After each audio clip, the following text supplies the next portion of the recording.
সিরাজগঞ্জ শহর রক্ষা বাঁধের হাট পয়েন্টে নির্মিত আধুনিক চিত্র বিনোদনের অন্যতম সংযোজন প্রাপ্তি ও পূর্ণতা লাভ সিরাজগঞ্জ ল্যান্ডমার্কটি আনুষ্ঠানিকভাবে উদ্বোধন করা হয়েছে।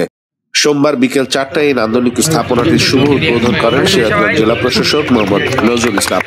সিরাজগঞ্জ পৌরসভার উদ্যোগে এবং গ্রামীণ অবকাঠামো উন্নয়ন প্রকল্পের আওতায় নির্মিত এই ল্যান্ডমার্কটি সিরাজগঞ্জের সাংস্কৃতিক ও পর্যটন বিকাশে এক নতুন মাত্রা যোগ করেছে।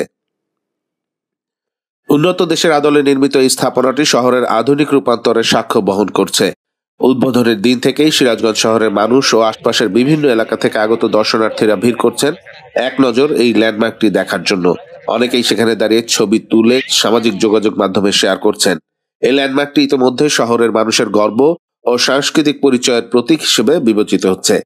জেলা প্রশাসক বলেন, এই ল্যান্ডমার্ক কেবল একটি নির্মাণ নয়, এটি সিরাজগঞ্জবাসীর আত্মপরিচয়, সৃজনশীলতা ও গর্বের প্রতীক।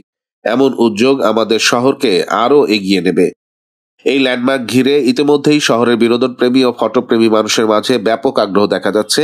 এটি শুধু সৌন্দর্য বর্ধনের দিক থেকেই নয়, বরং পর্যটন উন্নয়নের দিক থেকেও গুরুত্বপূর্ণ ভূমিকা রাখবে বলে আশা করা হচ্ছে। লাভ সিরাজগঞ্জ উদ্বোধন করতে যাচ্ছে, এটা একটি অনন্য প্রাপ্তি আমাদের জন্য। উত্তরবঙ্গের প্রবেশদ্বার হিসাবে খ্যাত সিরাজগঞ্জ।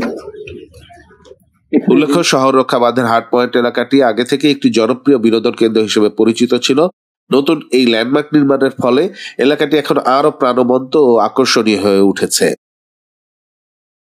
এ সময় বিশেষ অতিথি হিসেবে উপস্থিত ছিলেন সিরাজগঞ্জ পৌরসভার প্রশাসক, স্থানীয় সরকার বিভাগ, সিরাজগঞ্জের উপপরিচালক মোহাম্মদ কামরুল ইসলাম, অতিরিক্ত জেলা প্রশাসক সার্বিক গণপতি রায় সহ অন্যান্য নির্বাহী কর্মকর্তারা। সেই বিনোদন করার একমাত্র জায়গাতে যে লাভ সিরাজগঞ্জ এটা করেছে, বিশেষ করে আমি পৌরসভাকে ধন্যবাদ জানাবো। সেই সঙ্গে ওয়াটার